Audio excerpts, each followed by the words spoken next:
സുഹൃത്തുക്കളെ, നമുക്കിന്ന് ഒരു ചെമ്പരത്തി ചായ കുടിച്ചാലോ?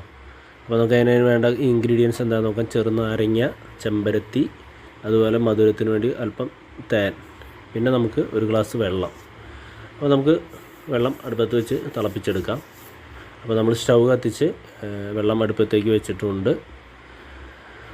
അപ്പോൾ നമ്മൾ ചെമ്പരത്തിയുടെ ഇതളുകളാക്കി അത് ഒന്ന് കഴുകിയെടുത്തിട്ടുണ്ട്. അപ്പോൾ വെള്ളം തിളച്ചുകൊണ്ടിരിക്കുമ്പോൾ നമ്മളതിലേക്ക് ആ ചെമ്പരത്തിയുടെ ഇതളുകൾ ചേർത്ത് കൊടുത്തിട്ടുണ്ട്.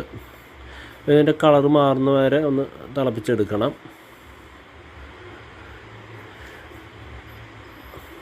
ചെമ്പരത്തിയുടെ ഇതളിൻ്റെ കളറുകളൊക്കെ ഏകദേശം മാറി വേറെ കളറായിട്ടുണ്ട് കേട്ടോ. ആ ചുവന്ന കളറൊക്കെ മാറിയിട്ടുണ്ട്. അല്പസമയം തിളച്ചതിന് ശേഷം നമ്മൾ ആ ഇതളുകൾ അതിൽ നിന്ന് എടുത്ത് മാറ്റേണ്ടതാണ്. നമ്മൾ ആ ഇതളുകൾ നമുക്ക് എടുത്ത് മാറ്റാം.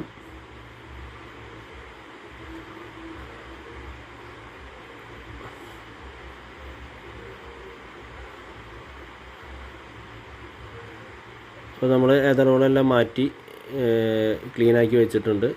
ഇനി നമ്മൾ ഇതിനെ ചെമ്പരത്തിയുടെ കളറാക്കി എടുക്കാനായിട്ട് ചെറുനാരങ്ങയുടെ പകുതി എടുത്തിട്ടുണ്ട്. നമുക്ക് അതിൽ കുറച്ച് 2-3 തുള്ളി ആവശ്യമുള്ളൂ കേട്ടോ, ചെറുനാരങ്ങ നീര്. അപ്പോൾ നമ്മൾ കുടിക്കാനുള്ള ഗ്ലാസ്സിലേക്ക് ആ വെള്ളത്തിന് മാറ്റിയിട്ടുണ്ട്. ഇനി ഇതിപ്പോൾ ഒരു മുന്തിരിയുടെ നീരിൻ്റെ കളറാണ്. ഇനിയിപ്പോൾ നമ്മളത് ചുവന്ന കളറാക്കി മാറ്റാനായിട്ട് അതിലേക്ക് ചെറുനാരങ്ങ നീര് പിഴിഞ്ഞ് ചേർക്കുകയാണ് കേട്ടോ. അല്പം ചെറുനാരങ്ങ നീര് പിഴിഞ്ഞ് ചേർത്തിട്ടുണ്ട്. അപ്പോൾ അതേ കണ്ട നമ്മുടെ ചെമ്പരത്തിയുടെ കളറായിട്ടുണ്ട്.